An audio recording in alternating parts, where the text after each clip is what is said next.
Bonjour tout le monde. Alors, l'actualité est marquée par la question du livre, et particulièrement de la lecture d'un livre chez les jeunes.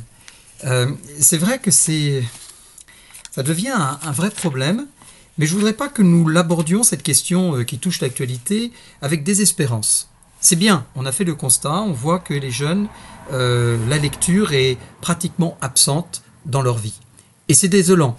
Je voudrais prendre deux très belles citations. La première, c'est Georges Martin, et qui nous dit la chose suivante. Un lecteur vit 1000 vies avant de mourir. L'homme qui ne lit pas n'en vit qu'une seule.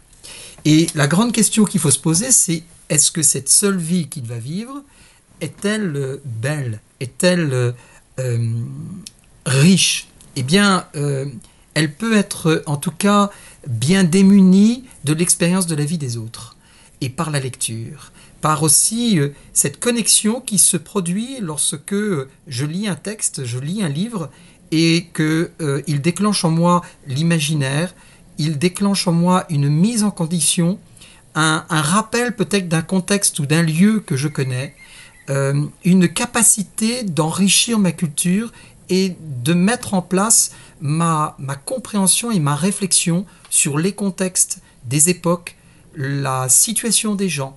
En fait, je m'extériorise. Et par la lecture, se provoque en moi, bien entendu, le plaisir de lire, mais je ne m'arrête pas à un plaisir. Je développe une capacité de m'ouvrir à l'autre. Je notais quelque part quelque chose qui me semble absolument essentiel. Pour moi, lire, c'est un capital. C'est un profond capital dans notre vie. Alors que scroller va être justement un vol d'une partie de notre vie. Je vais être dans mon autosatisfaction de descendre quelque chose qui dure que quelques secondes, que j'ai à peine choisi, et qui m'est soumis, qui ne déclenche en moi aucune intention de créer de l'imaginaire, et qui est gobé pour une satisfaction très brève de mon cerveau, une sensation de plaisir cognitif, et encore cognitif, ça c'est encore à voir. Mais vous voyez ce que je veux dire, c'est que nous sommes drogués par une sensation, et alors que la lecture n'est pas une drogue. La lecture est un besoin, c'est une nourriture de façon à pouvoir impliquer mon intériorité, mon esprit et mon corps dans la totalité de ma personne, dans cette ouverture à l'autre et cette relation. Donc le livre est quelque chose d'absolument profondément capital, et l'écriture a traversé les siècles de nos différentes civilisations et nous a transmis aussi ce que vivaient les générations précédentes. En tout cas, nous considérons que c'est un véritable patrimoine et que c'est la clé de notre humanité. Donc, il est absolument essentiel de donner le goût au livre. Je vais vous raconter cette très jolie histoire de Benoît, qui est un de mes amis, et qui, a une dizaine d'années de cela, quand il a eu ses enfants, qui étaient tout jeunes, il a décidé de les mettre à l'apprentissage à la lecture. Et pour cela, il ne leur a pas donné l'ordre d'apprendre à lire, mais il leur a donné envie d'apprendre à lire. Et ça a été très simple.